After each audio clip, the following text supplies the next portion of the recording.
All right, everybody. We are live here from the House of Bricks community, and you've seen me posting and talking about relationship capital. It's nothing new, but there are new ways to build it and new strategies to build it. And I've been spending a lot of time on LinkedIn, as Michael and I always say.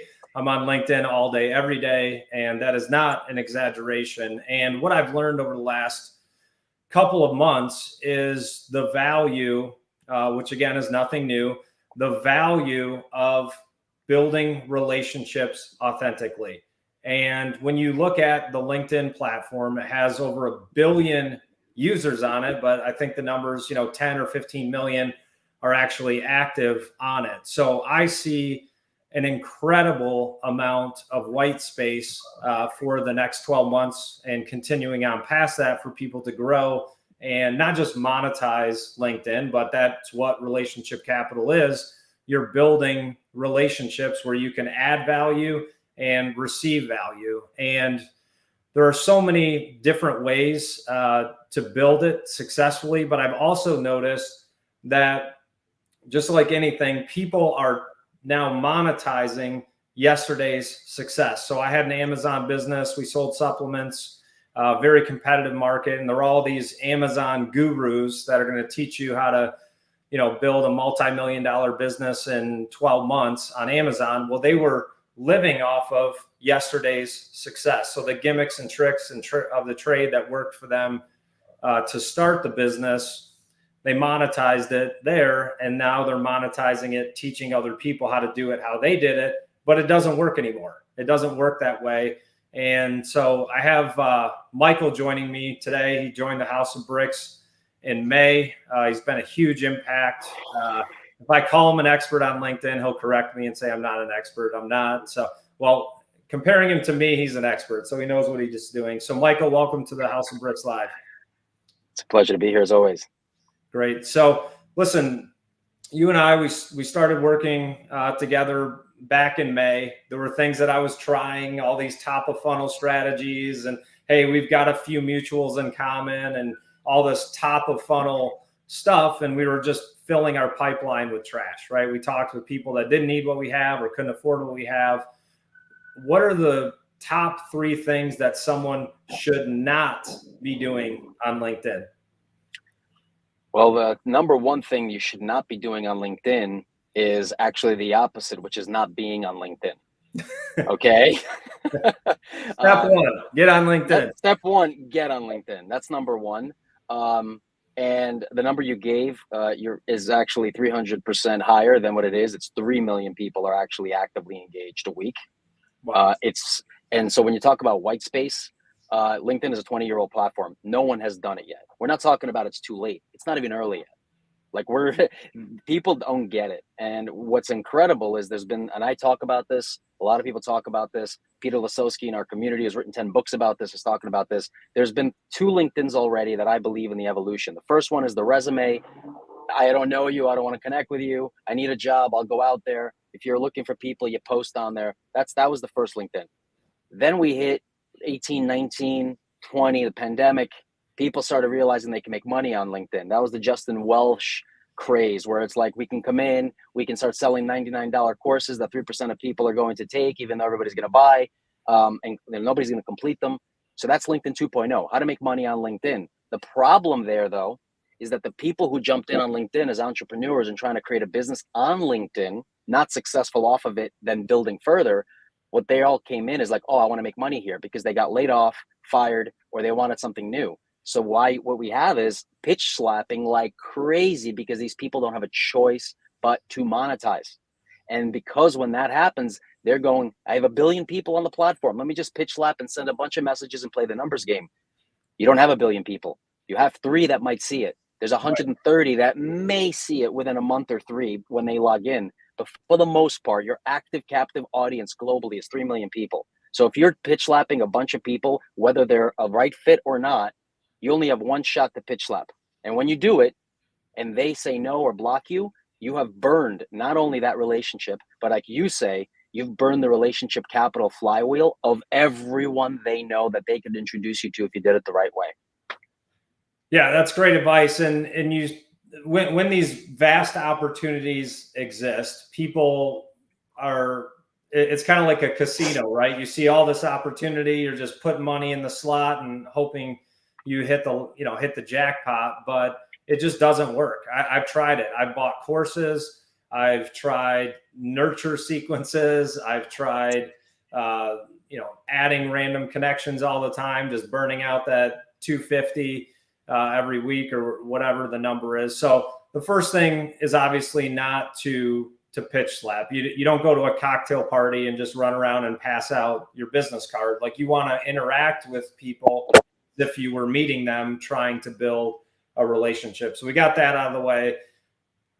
The second mistake that I was making, I love to talk about my own mistakes, is posting and ghosting. So you design this great post. I've got the best video editor on the planet, 3D images. I'm flying through bricks. It was incredible. I'm posting, pictures of me courtside at the Miami Heat games, and I got 3 likes, 4 likes, 5 likes, maybe, right? So, and one of those was mine. I always like my own posts. It adds to the count. So, when people do, what are the expectations people should have when they start posting on LinkedIn? 0. That's the expectation you should have. I always say this, and I use it because there's a lot of great Russian authors that I hope people know. I always say, if Tolstoy, which we now know has incredible books, right? If he went on LinkedIn today, not knowing LinkedIn, which 99% of people don't, and he said, you know what, I'm just going to take one of my bestsellers, or what would have been a bestseller, and I'm going to post a page from that book every day for a year. I think there's 360 pages in the book, actually. Let's say, I don't know if you want to do, if it's whatever books he has, War and Peace, doesn't matter. Yeah. I bet you no one would read that book. It would die. And so when you look at what's happening on LinkedIn daily, I see a lot of incredible people, smart people like you, talented. I mean, they've created already dynasties off of LinkedIn. And then they come up and share all this great knowledge and wisdom, and they get 3 likes on their posts. Right. And they're posting, they're putting in time. I'm seeing these beautiful infographics, carousels, all this nonsense where you're offering value and knowledge. But the problem is, you might give a lot of knowledge, but you're not helping yourself, because you're not putting yourself out there as an authority by going out and giving that love in other people's posts. So the number one way to get on LinkedIn is you got to give a hell of a lot more than you ever expect to get in the beginning, right? So I don't even care if somebody says, I want to start creating content. You know what the best way to create content on LinkedIn is? And no one thinks about this and talks about this, because people teach and go, start creating, start posting, post 2 times a day, follow the algorithm. No, the best content you can create is by posting it on someone else's post in the comments and responding to other people. Now you're creating content on your authority and knowledge. You do that for enough times, then you could probably step in and say, now I want to create content.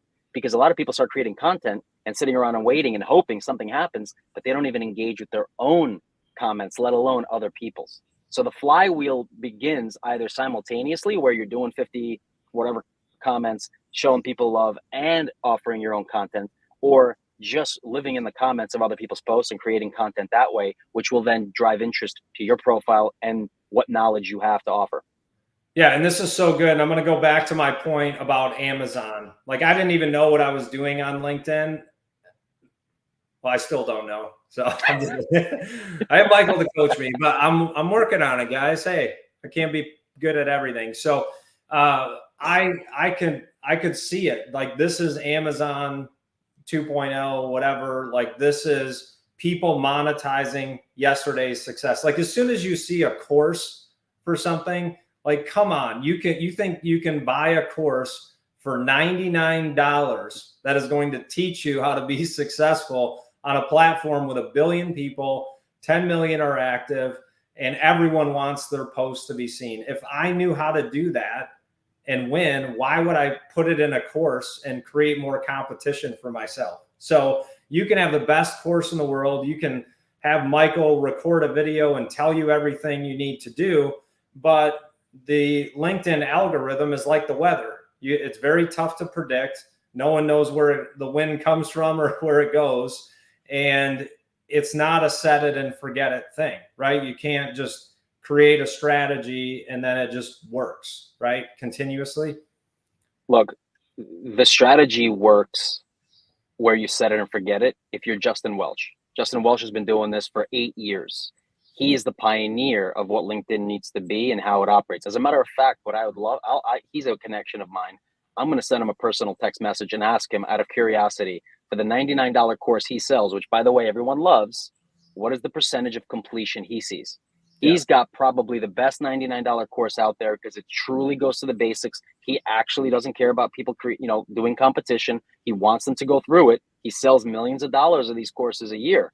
But I want to know, is his number better than the 3 to 6% completion rate? I bet it's not. Maybe it's a top end of the 6%, but I bet a lot of people buy it. They put it on the shelf and it looks really nice and nobody does anything with it. And by the way, if it were successful, you wouldn't see the same tried and tired tactics that people are still using, which is being taught by people who did it when there was no one on the platform in 2019, 2020, being a solopreneur, starting this game. And now everyone's inboxes are full of spam. So if you are the best strategy out there and you're sending people spam, and then you come in with a great strategy, and so you got 100 messages in your inbox, how are they going to know that your message is one they should read?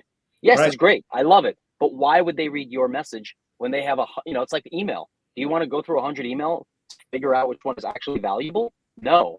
That's why these strategies aren't working. It's not because the numbers game is not a good game to play. It's because people don't have the bandwidth to review and qualify what's worth their time or not. That's the problem. I missed 3 opportunities of people in my inbox messaging wanting to join the House of Bricks because I had so many. I'm like, okay, yeah, we have mutuals in common. Whoever's listening, and if you send that, please stop. Okay, please stop saying it's the 6 degrees of separation. We're all, no kidding, we have some mutuals, So, it's tough to watch, but listen, it's just like doing direct mail. That's what you should expect when you're doing a nurture sequence or outbound, a direct mail, which is a 1% type response rate. And I don't get letters in the mail to buy a Ferrari, right? You're putting yourself at a lower level and you're looking to be transactional, which is fine if you're selling, whatever. But if you respect your brand, respect who you are, it just takes that one in-mail, like you said, the wrong way, and you can burn that connection forever, not just with that person, but anyone they know that they may introduce you to. So what we're trying to get everyone to do is to understand that what is the next thing you're going to buy that you don't do, right? You need the accountability, the discipline, the tools, and the strategy.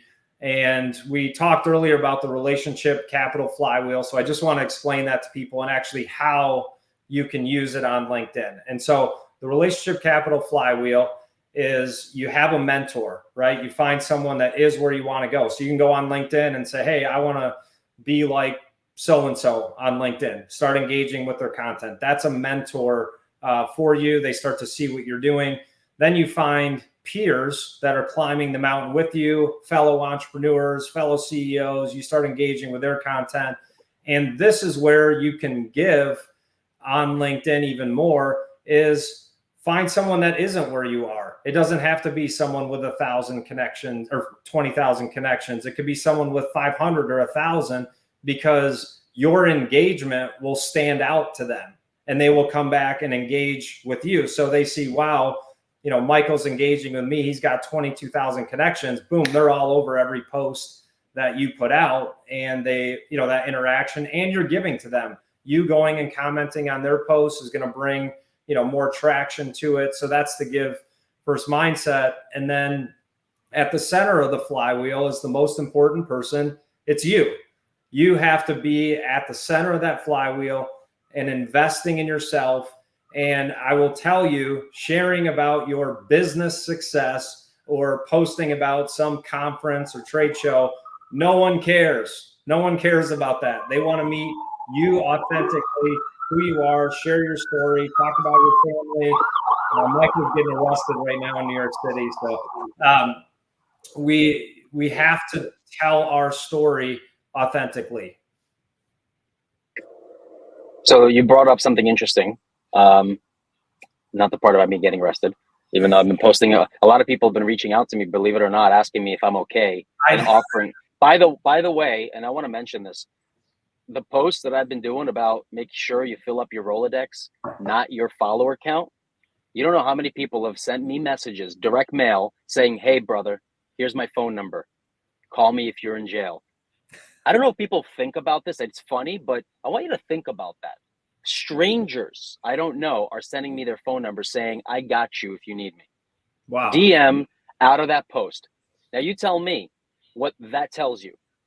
That is the stuff that resonates with people when they respond. I don't care. Look, I don't mind all the people out there teaching. They're successful. I saw a guy post the other day, he teaches LinkedIn. I've seen his program. I know what he does. It's great if you're teaching people how to transact. And the whole idea of what you're teaching them is do this many times. This will lead to this. This will lead to this many clients. Keep doing it. Post 3 times a week. Make sure you're posting about solving a problem and give people a call to action. Get a lead funnel. That's great. That's all fine. And this is coming from a 20-year sales guy, and everybody may disagree with me. It's dead. It's over. The relationship economy is next. The B2B, Peter Lasowski says it best. B2B is dead. B2C is dead. H2H is where we're at. It's human to human. No one cares how great you were, right? Adam, even you said to me, I don't care about my past. You changed your about section. Who cares what I did? Right. I don't care what you did. I care about who you are. Because you know what the thing is, everybody reaches out to you. I mean, I love the messages. I love everything you're doing at the House of Bricks. Let's connect and see if there's a synergy. Like, what am I doing? You telling me what? I mean, you love what I'm doing. It means nothing to me. Tell me, I love your post about building relationships and how important it is to have a phone book or a few numbers you've memorized that mean something to you, rather than 20,000 followers that are just empty spaces. Look, a lot of my followers are great people, I'm sure, but I don't know 99% of them, and nobody does. Do I want to? Yes. That's why I'm posting about things that matter to me. I've never once posted, the House of Bricks is a great community, you should join it. Right. Okay. Who cares? I honestly, I don't even care that much about that to talk about it. Come on now. No. Listen, because I wouldn't read it. If I don't want to read about it, why would I want to post about it? That's the test. That's the ultimate litmus test. So when people are posting to convert, yes, there's a numbers game, but you have to do this a lot. You need to have a lot more followers. So a lot of people, you know what they do? They pay someone to get their follower count up because they play the numbers. And you know what they tell me? I didn't realize they threw me in a pod. So my engagement is high, but those people, they're not real. Like, there's nothing there. And perceived authority is the problem on LinkedIn. It's that perceived authority. I'm a gold badge. I'm a LinkedIn top voice. No, you're not. You freaking just answered a bunch of questions through AI that you plugged in, and now you have a badge. You're not. I removed it from my network, and I tell everybody, if you have that, remove it from your profile. If you have it, it means nothing. Don't even have it there, because there's no value to it. But people have the perception economy of metrics that they think that breeds authority. And unfortunately, we've gotten to a place where LinkedIn, you remember my post about the Navy SEAL, who I was referencing, the guy in our community, Donnie, and a random 400,000 follower person. People, like 12% of people said, man, the 400,000 follower guy, man, that's more impressive to me. And then the people that answer the question said, well, who are the connections of the Navy SEAL? Nobody's even paying attention to who the people are. They're looking at connection counts. They mean zero. Right. And so we're all about action in the House of Bricks, right? And so we've covered, there's a lot of things that don't work. If I'm listening to this, what do I do? What's my first step? What's my takeaway? Give me some action. Well, the first thing I will tell you is stop listening to anyone telling you what to do on LinkedIn. 99% of them are not telling you the right thing. They're probably telling you what, like you said, it may have worked for them, but you have no idea how they got there. There's people that post and go, I grew my follower count from 400 to 400,000 in 12 months. I'm telling you, it will not happen. It is fake. It is all BS. But those people, if they're going to show you, here's how I did it, they're just putting you to a lead funnel so they could sell you on putting you into some kind of pod engagement and making you look like you have a bunch of followers. So that's number one. Don't listen to majority of people. Look at what they do. Don't listen to what they say. Look at their activity. Do they have a lot of comments on their profile? Are they engaging? Are you seeing them elsewhere? Or are they posting and ghosting and putting you into a lead funnel when you click on a free lead magnet that they gave you? Two, show up. Imagine you went to a networking event. I talk to people all the time. They go, oh man, network events are great. How many people do you walk away? Like, you go to events all the time. You're talking to people. You're paid to speak. Tell me how many people you walk away from those events, 30, 40, 50, 100 people, that you're like, I met X great people that are great people for me to take the process forward with. How many? Usually. Two or three, okay, max. Perfect. Imagine you have a networking event where you invite all the people that you want to be there. Yep. Not hope the right people show up. You've invited them. That is your LinkedIn network every day. You can curate who you engage with. You can put them on a list, and you can be there every day for that networking event. So now you have 50 people that you want to engage with. Not, I have no idea who they are. I hope they show up. Maybe they won't. So that's what the thing is. You have to pick the people you want to engage with and go after them. You have your own community you can build on here. Most people don't. They're just out there for the vanity metrics. They don't care who they're engaging with. You engage with me, I'll engage with you. Yeah, one of the things you just said, and this is so obvious, but sometimes the best things hide in plain sight. When I started to show you some different profiles, or I would send you this guy or that guy, I'm like, look, he got 100 likes on it, but you're like, yeah, there's no comments on it. So like that's the first thing. It's so obvious, but a lot of people miss it. They look at their connections, they look at how many likes they get. But the key to the algorithm, right, is they want your attention. And the more comments you get and the more comments you make, the better your posts are going to perform, and the more connections you're going to get, right? But also, why does someone have that much interest from people that they're going to like your post? Like, it's not Instagram, right? Why would somebody have that much interest? Like, my posts, I have never had a post that did not have the same amount or more comments than the likes. Because if people see something and they're truly part of your community where they care about you and what you have to say, they're not going to like and get out. They're going to comment. Right. Why? Because they're supporting. There's value. It shows value, right? It shows value, and it's a reciprocal value. So people who chase likes and don't care about comments because it's vanity metrics, I'd rather have 0 likes and 1,000 comments. Right. I don't care if you like my post. What do you think about what I'm saying? And look, I'm not saying all these people have fake engagement, but if they have a bunch of likes and there are no comments, that means they're posting some nonsense no one has anything to say about. That's the truth.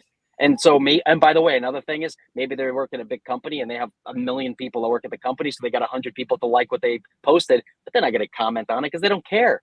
Those are passive engagements. I don't like passive engagements. So the biggest takeaway here on all of this is aim for 5 or 10 things where people are liking and engaging with you, because you have a conversation. Think about it. You could start a conversation with 5 or 10 people in your comments. What's better? 10 people every post to engage with, or 1,000 likes but no interaction? Think about you said 2 people at a networking event you talk to that you're like, holy crap, man, these are great opportunities. Right. Well, here's 5 to 10. So focus on the quality of the engagement. And if you don't get comments, you're posting something no one cares about, and you just got a bunch of friends on there liking your stuff to make you feel better. Well, and what you just said, so again, we're talking about opportunity, and what is the opportunity cost of flying to a dinner, being on a panel, cost of hotel, flights, all of those different things, time out of the saddle. If you spent that same amount of time on LinkedIn, commenting, building your relationships, the results have to be 10 times, and it doesn't cost you anything but your time, right? So time is expensive. So let's talk about that. Let's qualify that. It doesn't cost you anything but your time. But for someone like you, time is the more valuable than money because of what you can accomplish in that time. But if you invest to make the time you spend on LinkedIn, not just, oh, I'm just showing up and I'm not getting anywhere. Because look, you can do all the stuff on LinkedIn, comment, like, do all that. But people still go, now what? It's like the Right. dog chasing a car. What if Yeah. the car stopped and the dog caught it? What do Yeah. you do with the car? That's where most people I talk to go, okay, I got likes and comments. Now what? I'm lost. System strategies doesn't mean anything to get engagement. Now what do you do? Oh, I want inbound leads. They don't come. That's a freaking purple unicorn. Inbound leads happens after years and building, and the leads you get are minimal, relatively speaking. But here's the trick. You build relationships, credibility, but forget credibility, by the way. Credibility is the first step. And that somebody asked me this today. They said, oh man, I wrote X amount of books. I got credibility. I said, you're wrong. You Yeah. got authority now. Credibility is the foundation. Authority is the next level. That's where you want to get to. And when you have authority, people will reach out and say, I love what you posted. Thank you. Can we chat? And I get a lot of those. Yeah. I can show people the inbound where people go, hey, man, I love what you said. Can we just talk? And I don't talk to them. I don't have an agenda. I'm here to offer value to people. You don't need to transact with me. Now, Mhm. do a lot of people talk to me and go, I want to be a part of what you guys are doing? Yes. But that's not why I want to talk to people. Right. Relationships, right? It's all about the relationship capital. Who do I know that can help? Who do you know that I can help? These are things that we have to do. And honestly, LinkedIn, the biggest problem, and I mean, I could tell you first and foremost, because we have dozens of people inside of this LinkedIn Made Simple program. It's Right. passive engagement and lack of discipline to show up consistently and do it repeatedly. That's it. I don't care about anything else. The people out there should be teaching those two things. Don't be passive and be consistent and disciplined. If you don't do those two things, I could care less what you do. It's never going Right. to work. And what you just brought up, I was going there, and through all of our failings and trials and errors, we have created our LinkedIn Made Simple program. It's not a course. It's not a mastermind, right? Because the algorithm changes, who the person is. And again, like what works for you, or where, everyone lays the same foundation, right? But depending on what your goals are, you drive me crazy with this. You're always like, well, what do you want to accomplish on LinkedIn? I'm like, well, dude, you know my business. Just tell me. Yeah, Just tell me what I should do. I don't want to talk about this. So, anyway, we've created this program, and we've already seen a lot of success. I don't teach anything I have not done myself, and I've seen the results. I've seen the progress. The numbers, the numbers don't lie, so to speak. What I wanted to go into is the expectations that people have in a done with you program. So when they say done with you does not mean I will show up and watch you do the work. That is not done with you. Done with you is teaching you how to do it, holding you accountable, executing. So what do you see is the most important thing in terms of setting a strategy in a done with you program? How do you even go about setting the strategy with someone? Well, the first way you set a strategy is that you, and this is the only time I say you start at the end and not at the beginning, and that is, where do you want to be in 60 days? That's the number one thing. I don't care where you were 60 days ago, because I wasn't there and you probably don't have a strategy. So where you were means nothing. But where are you today relative to that? Like, this is what we talked about with every single founder, right? Where were you 60 days ago? Where are you now? Where are you going to be in 60 days? And can you afford to be in the same place in 60 days that you are now? Now, when you talk about LinkedIn, people don't think this way. So like, can I afford to be in the same place on LinkedIn? Well, here's the thing. LinkedIn could be your greatest ally. And if, founders are always crying about, oh, I need to raise money for sales. No, you don't. You need to invest time to learn how to do it yourself and then hire salespeople so you can inspect what you could expect. But Right. I talk to founders daily. I go, I'm not a sales guy. I don't want to do that. Let me just pay money. So investors aren't going to give you money to throw away on salespeople. I spent 7 years hiring 300. You want to waste money? Go hire salespeople. Why? Because you got to be able to coach, lead, and guide them, not pray that they're going to deliver for you. It doesn't work. So that's the first strategy, right? Where do you want this to take you? That's why I ask you all the time. I'm not going to tell you where you want it to take you. I'm the Uber driver. Right.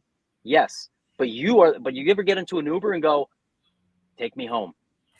You'd be like, what? What are you talking about, dude? I don't know you. Right. But I got 30 people going, take me home. Right. I don't know where you live, bro. I just Right. drive. Right. Right. And so you have to get in the car and you got to trust me to get you home. But you got to give me the address, the destination. Otherwise, hey, man, I'll take you for a ride. That's cool. You want to see, Times Square? I'll take you through it. So that's the biggest problem I have, is that people want to do it with you, is they don't want to show up. They just want the result. Sorry. Right. This is Right. like the gym. And I like to call myself the David Goggins of LinkedIn training. I'll do the push-ups with you. Yeah. And I'll do more push-ups than you will do. I will show you my activity because I live what I teach, because I learned it by doing it, not by paying someone to do it for me. By the way, no one even did it with me. I learned the way that I want people not to learn, because I burnt out twice doing LinkedIn the way that I was told to do it. Founders don't tell me ever, what's this going to cost? They say, how much time is this going to take? Right. Right? And you know what I tell them all the time? This isn't extracurricular activity. You work 8 to 5 in your business. This is an hour of that. This isn't extracurricular. You want to grow your business to the next level. This is part of your daily schedule for your business, not, oh, I got to make time for it. Nope. No, you got to make time for the gym. I get it. That's health, but you do it. You got to make time to take a shower. You got to do it. This is part of your business. It's not extracurricular. And that's the mindset shift that has to happen. I think we talk too much, because now we're going to start finishing each other's sentences. I knew exactly what you were saying. I feel like, just start finishing each other's sentences. So what you said about LinkedIn, it's not I'm running a business and I do LinkedIn. It is LinkedIn is our relationships, not a part of your business. Is meeting other people that could buy your services, not part of your business. Where else can you go where you have access to over a billion people? Yes, the active number is smaller, but where else can you go from your home, right? And have that much access with the cost of time. And you're right, time is the most valuable asset that we can never get back. So people are saying, oh, I don't want to pay for a program. I don't want to pay for coaching. I don't want to pay for a strategy. Well, you're paying for it by doing it wrong. You're paying for it by burning out. You're paying for it by burning relationships and opportunities on LinkedIn. So as we kind of wrap this up today, the three key takeaways of what not to do on LinkedIn, right? Don't have any expectations. That's number one, right? Don't have expectations. Number two, I would say, is don't post and ghost. And three is you have to give 100 times more than you expect to receive. And that's what I was missing on LinkedIn also. It's not an ego thing. I'm like, wow, look at, I've started 6 companies. I've got all this business experience. I'll just pop a post up and man, that's going to go viral. I'm like, just waiting for that. But those are three things people shouldn't do. So give us the 3 things people should do as we wrap up here. Well, the first thing you have to do is you have to show up and you have to have a strategy for what you're going to do on LinkedIn every single day. What do you want to accomplish on LinkedIn? That's number 1. 2, do you have the strategy and know how to execute it? And if you don't, find the person that has been, like you talk about, who's already accomplished on LinkedIn what you want to accomplish. I learned what I learned from someone that literally is like, all I care about is relationship capital, radical relationships. Sean Nason, he's like, yo, man, I don't care about selling here. And you know what's funny? I said to Sean, what's the point of any of this stuff? He goes, let me tell you something. I don't sell here, but I have gotten hundreds of thousands of dollars of opportunity from people seeing my stuff and reaching out and saying, I'd love for you to come and speak for 25 grand. I'd love for you to do this. His job now that he's got, big time position, all through LinkedIn relationships. He goes, so I don't sell here, but I didn't tell you that I don't get revenue. Right. That is the differentiation. You don't need to sell, guys. You don't ever need to sell. No one wants to be sold. They want to buy what you have. Mm-hmm. They need help. They are struggling. So that's obviously one of the most important things. That remember that it's relationship capital. You need to build it. You need to give it. And the third thing is, and should be obvious, but it's not. If somebody reaches out to help you and they say that they're an expert and they know what they're doing, do me a huge favor. Humor me. Can you scroll past their follower count to their experience and see what they've accomplished, what their background is? If they've basically graduated college 3 years ago and maybe they worked as like a customer service rep somewhere and they don't have years of experience in sales or leadership, and the only thing they know is LinkedIn, which is basically how to use AI to fool the system to make it look like you have authority, but they don't have social proof, no recommendations. Maybe their engagement sucks, but even if it's good, take a look at what they've done. Ignore everything you see on LinkedIn and go back to basics. Would you hire this person with the experience section that is listed there? Would you hire them? If I came into an interview for VP of sales here and said, Adam, look at my LinkedIn engagement, and I had zero sales experience, would you put value to that engagement and say, Michael, this engagement is incredible, you are hired? You know, so listen, that's how we met, was on LinkedIn. I'm never in my inbox, right? Michael just happened to message me on a Saturday. I looked at his profile. I was able to get past his ugly picture, and I saw his engagement of connections, the sales experience. We got connected, and boom. So it's very powerful done the right way. And there was something different about his message. It wasn't, hey, I'm an expert, I'm a guru, or whatever it is. Anyone that's an expert doesn't call themselves that. I tell people all the time, I build my success on failing over and over again and never giving up. So I don't know many people that are experts that actually refer to themselves as experts. There's one. Yeah. There's one. It's LeBron James. LeBron James. Hey, dude, please. Yeah. He does call himself an expert. We won't get Jordan. Be Jordan.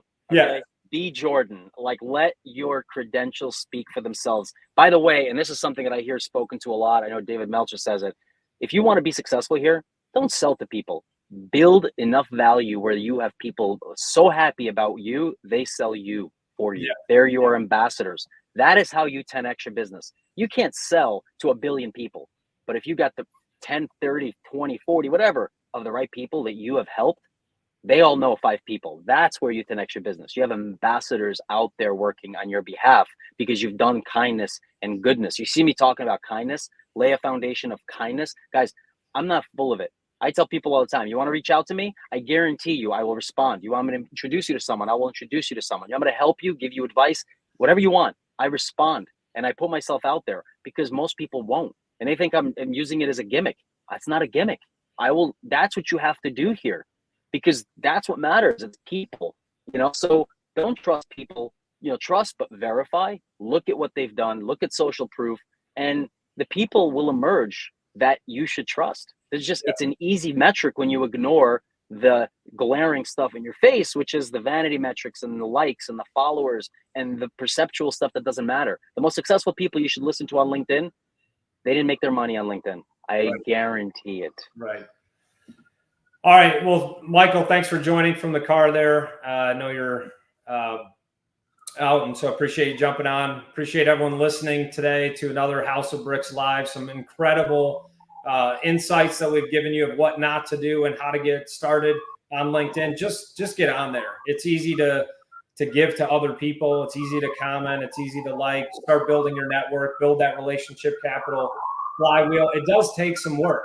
You've got to do some research. Who do I want to follow? Who do I want to be like? Who are some peers? Who can I mentor? And it takes some work and confidence and faith to really expose, who you are. What's your story? What's interesting about you? That's what people want to know, is life stories, right? If they wanted statistics and quotes, they could go buy a quote book. Like, I'm kind of getting worn out of all of the stoic quotes. And I love stoic quotes, but like, how many quotes can you read a day? It's just like, I've had enough. I've had enough of the 7 steps to be successful. I've had enough. I want to meet people, hear their story, connect with them, and then build that relationship capital. So, Michael, thanks for joining today. And one more thing, guys. This is why Michael always has to have the last word. So I'm going to even let him end the show. This is the Columbo. One more thing. Video is huge for that reason. This is why, Adam, you do so well on it, because people want to connect with you. They want to see the person speaking it. Every time I post a video, people say to me, do more videos, man. And I'm like, nobody needs to see my face. They're like, no, please do more video. But this is the last thing I want to add to you guys. The learning LinkedIn is not hard. Everyone who wants to reach out to me, reach out, and I will teach you everything you need to know about LinkedIn in 30 minutes. But here's the problem. I've taught hundreds of people for free in 30 minutes. And you know what I get the next week from them? Can you help me? I forgot what you showed me. And I say, well, I told you I would teach you for free. I didn't say that I would help you get there for free. You have to invest in yourself first. So if you want me to teach you for free, feel free to DM me. I will promise you, I will teach you everything you need to know. Once, though, I will give you my time for free. But you need to either write it down, replicate it, execute it, do everything, and show up, or else this is why we have a program, because most people can't, because they can't hold themselves accountable. That's why personal trainers exist. And they take your money up front because you won't show up, because it sucks. It sucks. But if you do it, the results are astounding. Well, I've lived it, both sides of that. I've seen the results, but I also still call Michael 3 or 4 times a week and say, hey, can you help me set this up? So you're not going to figure it. He'll teach you, but you won't learn it. You'll hear it, but you're not listening.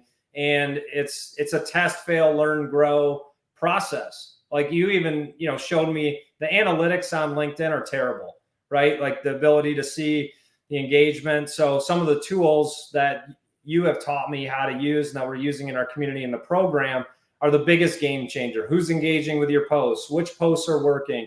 Like we're just wasting so much time. That's why Michael joined our community. He joined our team, and we're just going to wrap up here today. I appreciate everyone joining. Michael, thanks for hopping on, and I'll catch up with everybody next week. Thank you.